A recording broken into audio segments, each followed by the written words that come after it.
আলমডাঙ্গার Nigar Siddique degree কলেজে নিয়োগ বাণিজ্য ও প্রায় ২০ লাখ টাকা আত্মসাতের অভিযোগ উঠেছে।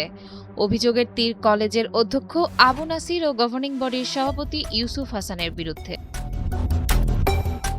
শিক্ষক, শিক্ষার্থী ও স্থানীয়দের দাবি, জাতীয় বিশ্ববিদ্যালয় ও শিক্ষা মন্ত্রণালয়ের বিধিমালা না মেনে বাংলা বিভাগে একজন শিক্ষক নিয়োগ দেওয়া হয়েছে।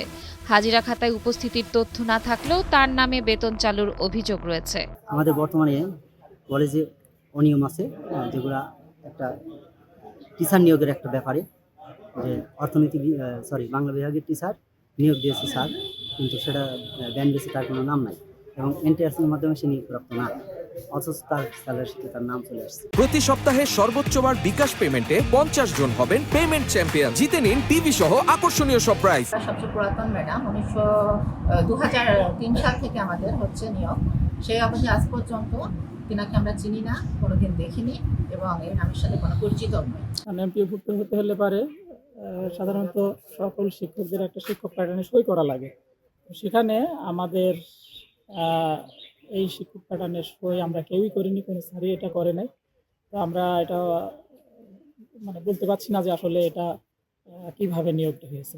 এছাড়া কলেজের অভ্যন্তরীণ অডিট প্রতিবেদনে অধ্যক্ষের বিরুদ্ধে 19,95,625 টাকা আত্মসাতের অভিযোগ আনা হয়েছে। প্রতিবেদনে ভুয়া বিল, ভাউচার, কাজ বিক্রির অর্থের হিসাব গোপন এবং দরপত্র ছাড়াই কেনাকাটার তথ্য উল্লেখ করা হয়েছে। এসব অভিযোগের বিষয়ে উপজেলা প্রশাসন, জেলা শিক্ষা অফিস ও দুর্নীতি দমন কমিশনে লিখিত অভিযোগ দেওয়া হয়েছে। আমি এই কলেজের অডিট কমিটির একজন সদস্য। আমরা অডিটে প্রায় 17 লক্ষ টাকার কাছাকাছি দুর্নীতি পাইছি।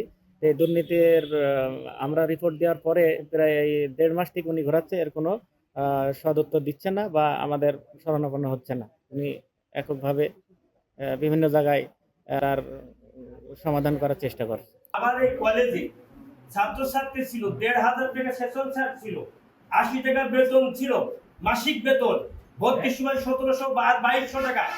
এতগুলো ছেলে মেয়ে সেই টাকাগুলো গেল কোথায়? উনি বলছেন টাকা নেই, ভুল। তাহলে আমার কলেজের টাকা আয় আছে, যেহেতু ব্যয়ের খাত উনি টাকা আমাদের কোনো বেতন ভাতা দেয়নি। এই জন্য আমরা সকল টিচারদের পক্ষ থেকে আমি ব্যক্তিগত বলছি, প্রিন্সিপাল স্যারের প্রতি আমাদের আর কোনো আস্থা নেই।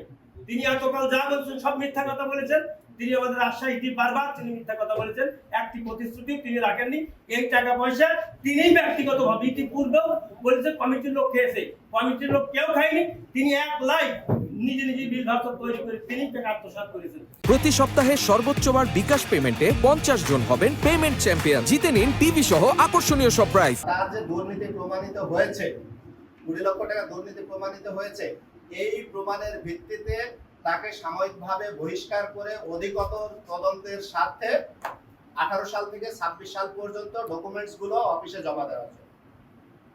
এতগুলো কথা বলার পরেও সভাপতির সঙ্গে এবং প্রিন্সিপাল স্যারের সঙ্গে যোগাযোগ হলে তারা নানা রকম টাল বাহানা করছে, করে সেই তথ্যগুলো দেন নাই এবং আমরা যে সংশোধনের জন্য বলেছিলাম সেই সংশোধনে তিনি দেন নাই।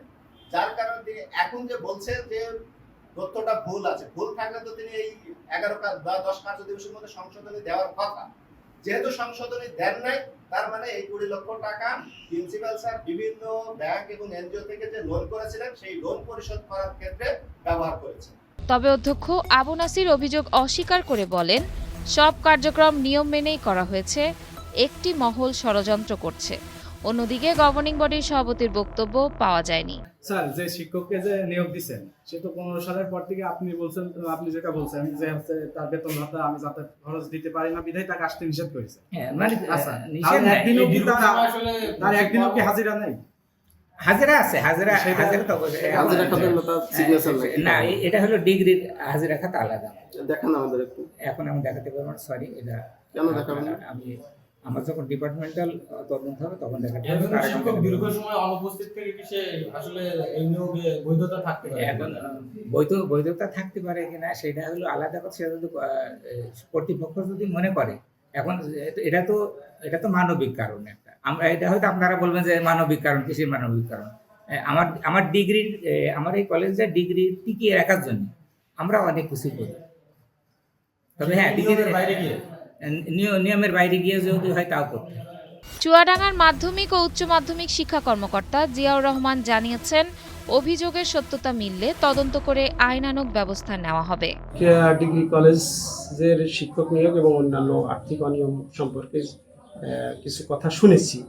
তো এই বিষয়ে আসলে আমি ঊর্ধ্বতন কর্তৃপক্ষের সাথে কথা বলে নির্দেশনা পেলে যে ব্যবস্থা নিতে পারে সেই ব্যবস্থা ইনশাআল্লাহ নেব।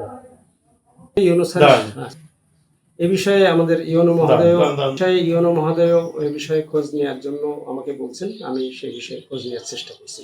নিয়োগে অনিয়ম ও আর্থিক দুর্নীতির অভিযোগে এখন প্রশ্নের মুখে পড়েছে আলমডাঙ্গার এই ঐতিহ্যবাহী শিক্ষা প্রতিষ্ঠান।